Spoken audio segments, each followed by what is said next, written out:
Hi folks, this as you've seen before is my recently restored Hoover 725, which is about 90 years old.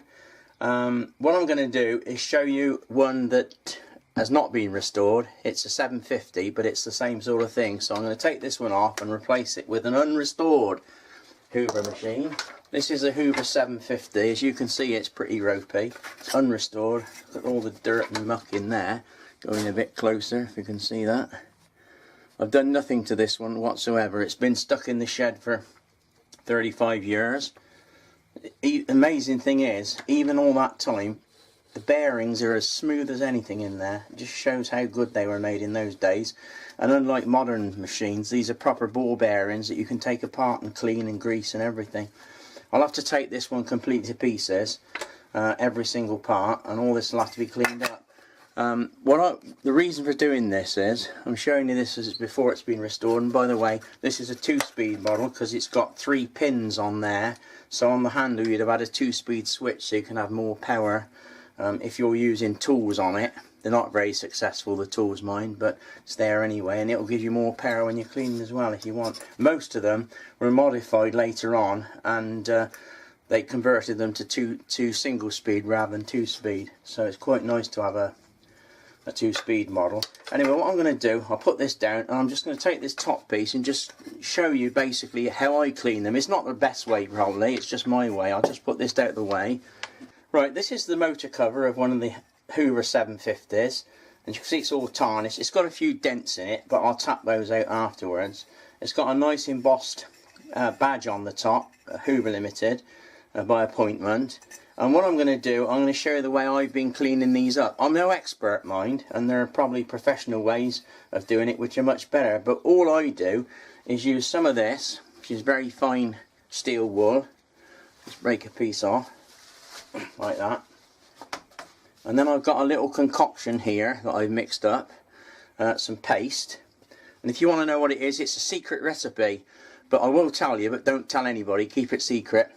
All I do, that's just a little tin lid there, I use a bit of this, bit of Brasso, common household Brasso, and a bit of this, any old thing I found in the shed. This is rubbing compound used for spraying. It's donkey's years old. Anyway, what I do, I just mix a bit of this up in a tin with some Brasso, and if you've got some, I've got some very fine powder there, cutting powder, that's 180. And I'll just mix a little bit of that in as well. You don't need it, it'll work without actually. You can just use the Brasso and the rubbing compound. And all you do, you just get your steel wool. I'm going to get a bit of dirty stuff to start with. I don't want to waste it on the film. Nice new piece. Get a piece of your steel wool. Just dip it in the mixture, the special mixture. And then just simply rub. And it's really just elbow grease. Which reminds me of a little story. When I was a little boy at school, I remember one of the teachers sent me into the kitchens to ask for a tin of elbow grease, and quite innocently I did it. I don't suppose people use that phrase these days. There you do, just keep rubbing it, do a bit at a time, then get a bit of a dirty old cloth and rub it off. Excuse me if I keep sniffing, I've got a bit of a cold I think, or something. There we go, you can see that's already quite clean. Where's my polishing cloth? There we go. One of my old vests, that'll do the job. There you go. Now look at that. I don't know about you, but I think that's quite good. That's just a couple of minutes. I mean, I've got a gadget over here. I don't know if you can see it.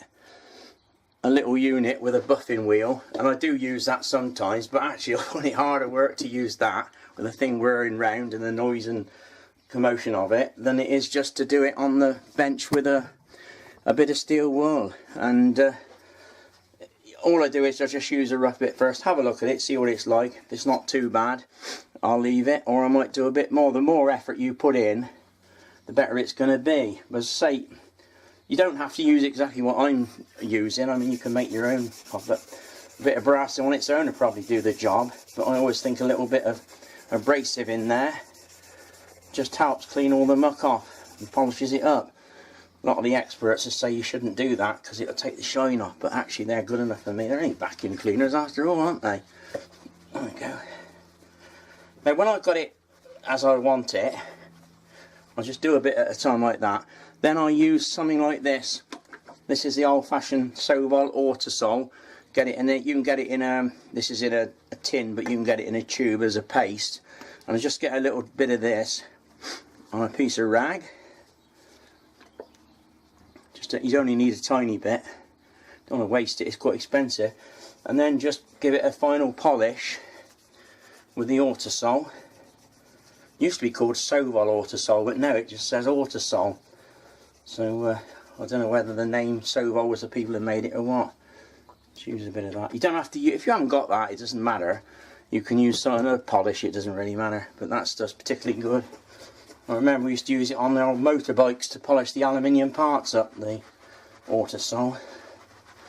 The more effort you put in, the shine it's going to be. And there you go, that's not too bad.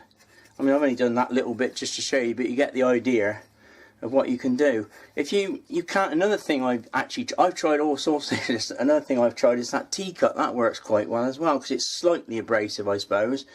And you can use a bit of that mixed up with something, or on its own even, it'll clean most of the muck off. But basically it's just hard work. As I say, you can use mechanised methods, but sometimes it's just as good doing it by hand. And it's quite nice to see the final results.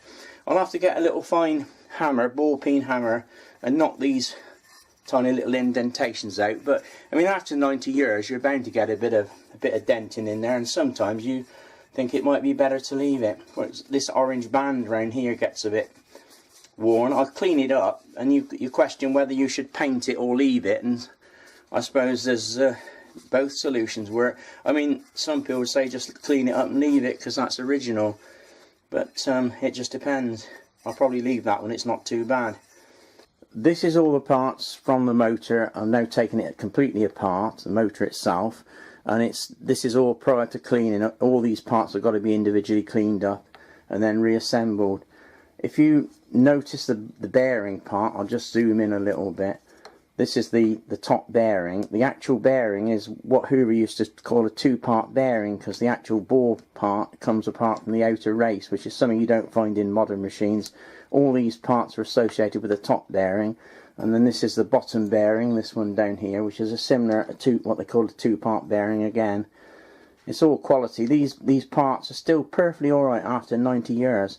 Look at the armature, the quality of the armature, the size of it. The commutator's got to be 1.5 inches, 1 3/4 in diameter alone, and it's really heavy armature, which makes for smooth running. It's like a flywheel effect, I suppose. Not that I'm an expert in aerodynamics or anything. The fan's perfect condition, and you've also got the field coil over here. That's the field coil. That's a 3-wire field coil, which is for 2-speed operation. Some of them don't have that. The later ones they convert it to single speed. Eventually all these parts will be cleaned up and reassembled, and you'll see that in a later video. I'll bet you're wondering how I'm going to clean this rusty cable protection spring off. It's all very rusty, as you can see. Well, the simple answer is like this. What I've done, I've got a piece of 1/4 inch doweling and stretched it over the doweling, which enables me then to clean it up. First thing I do before I do any of that, however, is I soak it in some of this, which doesn't look very nice in there, but it's actually this vinegar. That's all you need. Soak it in some vinegar and it will remove most of the rust. When you first take it out of the vinegar, it looks as though it's done nothing. You'll think, well, that was a waste of time. If you then rub it down afterwards, you'll find all the rust comes off, leaving it fairly new looking. But you do need some extra treatment. This one here that I'm going to show you now has actually been in the vinegar overnight. And what I'm going to do is now show you how to clean it off. It's much easier if you put it on a rod. It's very difficult trying to clean it like this with it loose, because you got your wire brush and you're doing this, and it's very, very difficult. So if you put it in a rod like that and it's solid, you can then use a wire brush on it and just clean most of the rust. Most of the rust will fly off after you put it in vinegar. You can use a bit of wire wool if you wish as well, or if you've got a wheel like this one, I'll just move the camera up a bit so you can see the wheel. There we go. I'm going to buff it on this wheel. I'll put my goggles on first. Always put your goggles on, just in case a piece of wire flies up or something. There we go. Just do a little bit to show you. We won't do the whole thing. A piece of wire just flew up and hit me in the face then. we go. There you are. Now, I don't know if you can see that.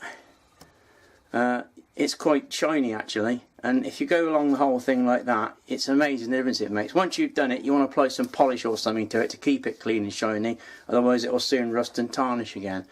But I think you'll agree that's quite a good way of doing that. Now when it comes to other parts, this fan pulley, this is the fan pulley, which is quite rusty.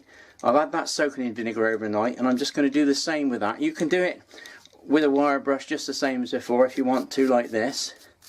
Okay, or you can do it on a wire wheel if you've got it. You can use steel wool as well if you want. If you put this on the wire, hold it on a screwdriver for safety and it won't fly off.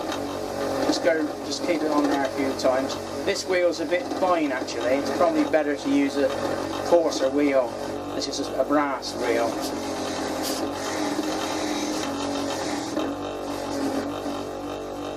Do the ends separately.